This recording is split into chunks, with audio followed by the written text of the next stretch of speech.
স্থানীয় সময় শুক্রবার ভোরে জম্মু কাশ্মীর সীমান্তে ভারত পাকিস্তানের নিয়ন্ত্রণ রেখায় দুই দেশের সেনাদের মধ্যে গোলাগুলি হয়। ভারতীয় গণমাধ্যমের দাবি, সেনা ঘাঁটি লক্ষ্য করে প্রথমে গুলি ছোড়ে পাকিস্তানের সেনারা, জবাবে পাল্টা গুলি চালায় ভারতীয় বাহিনী। এ ঘটনায় কোনো হতাহতের খবর পাওয়া যায়নি।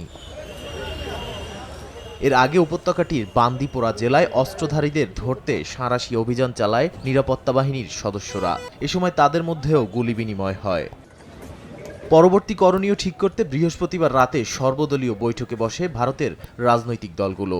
পার্লামেন্টে চলা বৈঠকে মোদির বিজেপি ছাড়াও উপস্থিত ছিল কংগ্রেস, সমাজবাদী পার্টি, আম আদমি পার্টি, আরজেডি ও শিবসেনা সহ বিভিন্ন রাজনৈতিক দলের নেতারা। এ সময় সন্ত্রাসী হামলার পাল্টা জবাবে কেন্দ্রীয় বিজেপি সরকার যেই পদক্ষেপ নেবে তাতে সমর্থন দেওয়ার কথা জানায় বিরোধী রাজনীতিবিদরা। পাশাপাশি হামলার কড়া সমালোচনা করে ভয়ঙ্কর জবাবের হুঁশিয়ারি দেন নরেন্দ্র মোদি। যদিও ভারত পাকিস্তান উভয়কে ধৈর্য ধরতে বলেছেন জাতিসংঘ মহাসচিব। হামলার ঘটনার নিন্দা জানিয়ে ভারতের পাশে থাকার ঘোষণা দিয়েছে যুক্তরাষ্ট্র।